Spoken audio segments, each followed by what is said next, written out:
네, 안녕하세요. 655일차 천일성장 기록서 착한 소식입니다. 오늘은 생각이 돈이 되는 순간 2일차 한번 읽어보겠습니다. 이 책이 설명하는 게 뭔지 아직 저는 찾지 못했는데 서서히 윤곽이 드러나고 있습니다. 아주 재밌는 페이스북 이야기인데 일단 이 그림이 중요해요. 요 볼록한 거 있죠. 처음에는 낮고 그 다음엔 올라가고 그 다음엔 내려옵니다.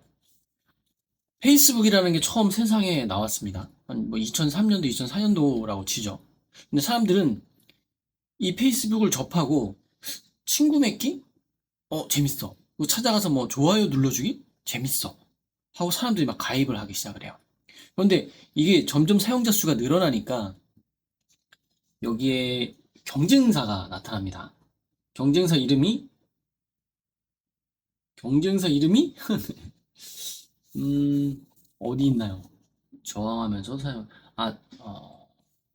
여기 아까 표시를 해놨는데 사라졌네요. 캠퍼스 네트워크입니다. 네.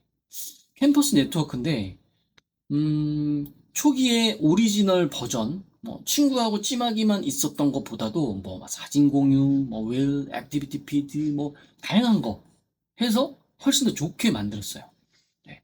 원하는 코멘트도 제작할 수 있게 만들었고요. 아무튼, 페이스북보다 훨씬 더 좋게 만들었다는 거죠. 그런데 신기하게도 사람들은 페이스북만 가입을 했어요. 그래서 아까 그 캠퍼스 네트워크는 1년 만에 문을 닫았다고 합니다. 이게 앞서 이 저자가 이런 이야기를 해요. 도파민에 관한 거. 도파민. 도파민은 무슨 우리가 알고 있기로는 쾌락, 신경 전달 물질로 알려져 있습니다. 그래서 흔히들 고객을 만족시키고 그들의 상품이나 서비스에 중독되게 하려면 고객의 두뇌에 함유된 도파민을 자극해야 한다.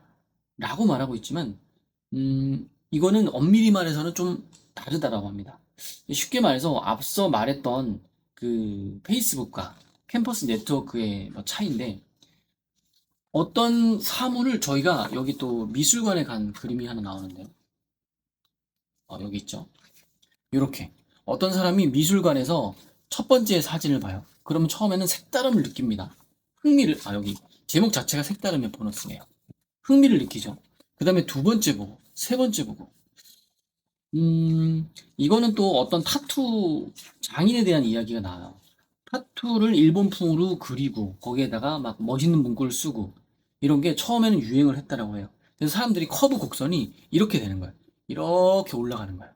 여기서 커브 곡선이 이렇게 올라가는 거예요. 올라갔다가 갑자기 이것만 계속 고집을 하잖아요. 그럼 이렇게 떨어져요. 페이스북이 잘한 거는 처음에는 이 진입장벽을 낮췄다가 그 다음에 기능을 하나, 둘 이렇게 늘려 나간 거죠. 중간에도 무슨 뭐 뉴스룸 이런 걸 만들었는데 사람들의 거부 반응은 있었어요. 그런데 신기하게도 그 뉴스룸에서 사람들이 불평 불만을 페이스북에 쏟는 게 아니라 그러니까 그 뉴스룸에서 불평 불만을 막 쏟아내는 거죠. 다른 데 쏟을 바에 여기다 쏟고 어차피 친구들이 좋아요 누르고 처음에는 기능이 적어서 단순하게 시작을 했다가 거기에 익숙해지니까 페이스북에 젖어들고 그래서 사람들이 계속 선순환이 일어난가 나는 게 아닌가 해요. 저도 지금 횡설수설하게 말을 하고 있는데 뭔가 느낌적인 느낌이 지금 오거든요. 그래서 여기에서 말하는 거는 색다름이라는 보상이 주는 거, 뭔가 랜덤적인 확률, 뭐 이런 거를 좀 말하고 있어요. 하지만 처음부터 너무 많이 색다르잖아요. 그럼 사람들이 거부 반응을 일으킨다는 거. 그래서 그 밸런스를 맞추는 게 상당히 중요하대요. 그래서 그 나중에 페이스북 창업자가 쓴 책일까요? 아무튼 자서전 같은 걸 거겠죠. 그래서 뒷부분을 읽어보지는 않았지만 여기 뭐 적을수록 좋을 때 뭐 이런 이야기도 나옵니다. 친숙함과 하나 결론을 만들어 드릴게요. 친숙함과 색다름 사이의 균형을 잡아가고 있었던 것이다. 네, 이게 바로 마크 저크버그의 그 페이스북 팀은 크리에이티브 커브를 따라가고 있었다라는 거죠. 네, 이렇게 평행하다가 올라갔다가 이렇게 내려가는 거. 그래서 이렇게 갔다가 이렇게 올라가는 거. 여기에서 떨어질만 하면 다시 또 뭔가 새로운 걸 만들어서 이렇게 유지. 근데 지금은 어떻죠? 페이스북 많이 사용하나요? 네. 신기하게도 새로운 걸 창조해서 페이스북이랑 연결되게 만들어놨죠. 인스타그램에 피드를 올리면 페이스북이랑 연결되죠. 사람들이 지루해질만 하면 인스타에 올리면 X였나요? X랑 연결돼서 그쪽에도 같이 쏴주죠. 그래서 자꾸만 새로운 걸 만들어요. 이렇게 새로운 걸. 약간 노젓는 느낌인데요. 어, 과거에 읽었던 책 중에 미라클 모닝이 기억이 나요. 그런 사람들도 이걸 알고 만들었을까요? 음, 매일마다 새벽 기상을 하는데 이 새벽 기상에 그 사람이 어떤 확언을 항상 외치거든요. 그런데 여기에 지루하지 않게끔 하기 위해서 항상 변화를 준대요. 저는 거기에서 힌트를 얻어서 제가 아는 어떤 꾸준함의 비결 중에서 항상 새로운 걸 넣거든요. 독서 모임이라는 것도 항상 새로운 책이 있잖아요. 그래서 괜찮습니다. 그리고 제가 항상 그 걷기를 해요. 달리기나. 그런데 거기에 항상 새로운 걸 넣거든요. 똑같은 것을 달리더라도 항상 이어폰에 새로운 동기부여 영상을 듣는다라는 거죠. 뭔가 그러면서 영감을 얻기도 하고. 뭔가 지루해지면요. 사람은 견디지 못하는 것 같아요. 그래서 이 도파민은 행동을 자극시키는 그 물질이라고 해요. 우리가 어떤 거를 재미있어서 도파민이 나오는 게 아니라 도파민이 나오잖아요. 그러면 행동으로 이어지게 한대요. 그 행동으로 이어지게 하는 건 바로 호기심이겠죠. 그 크리에이티브 커브 곡선의 첫 번째 단계요. 그리고 아주 훌륭한 이 가장 맨 위의 단계. 그런데 이것 또한 너무 많은 그림을 보다 보면 첫 번째 그림은 나한테 영감을 주고 흥미롭지만 그 그림을 매일 봐봐요. 그럼 지루해진단 말이죠. 여러분들이 아무리 짜장면을 좋아해도 그걸 삼시세끼 30일 동안 먹으면 지루하단 말이죠. 가끔 먹는 건 괜찮아요. 예, 가끔 이렇게 툭툭 쳐주는 거. 크리에이티브 커브 곡선의 첫 번째를 진입해주는 단계. 이게 우리 자신의 습관에도 적용될 수 있고요. 사람들을 불러 모으는 그런 마케팅에도 적용될 수 있다는 거죠. 하지만 여기까지 읽고 뒷부분은 아직 절반도 안 남았는데 이 사람은 아직도 아끼고 있습니다. 뒤에 숨은 게 뭔지 한번 따라가 보려고 해요. 그리고 가장 중요한 거. 그러니까 뭐든 가장 중요한데 여기에 또 어떤 페이지에 있었는지 또 안 나오지만 모비딕이라는 책이 나와요. 여기 있네요. 134페이지고요. 어, 이게 뭐냐면 스타트업을 아까 캠퍼스 네트워크처럼 아무도 쓰지 않는 물건을 만들어낸다면 어떨까요? 모비딕이라는 소설이 그랬습니다. 허먼 맨빌이 바로 그랬어요. 모비딕은 작가가 죽은 지 십몇 년이 지난 날 때까지도 독자들의 마음을 움직이지 못했다라고 합니다.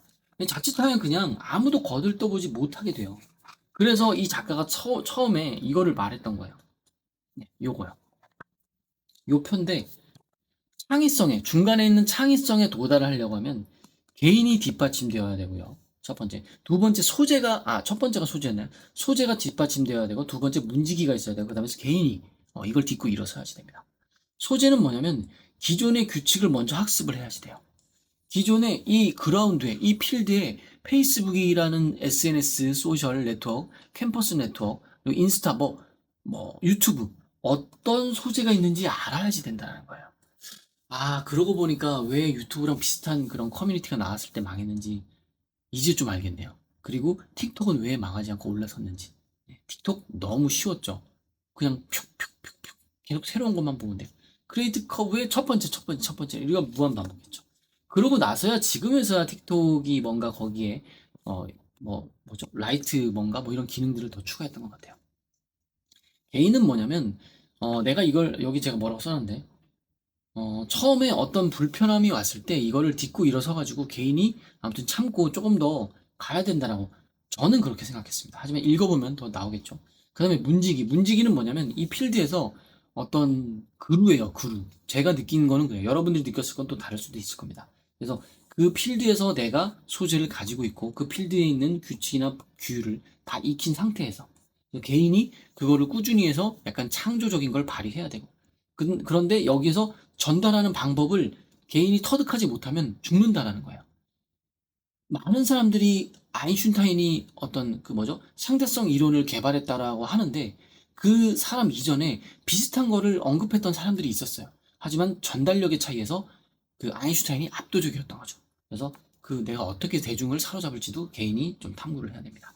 그리고 문지기는 그거를 발탁해줄 사람인 거죠. 네. 그래서 그 소셜에도 들어가야지 된다는 거죠. 말이 좀 길었는데 이 책을 이해하려면 이렇게 길게밖에 저도 말을 못할 것 같아서 길게 말을 했습니다. 제가 영상 남길 때 어떨 때는 한 3분이면 끝나요. 1분이면 끝나기도 하고. 근데 이걸 이해하려면 약간 느낌적인 느낌으로 이 크리에이티브 커브 곡선을 이해를 해야 될 것 같습니다.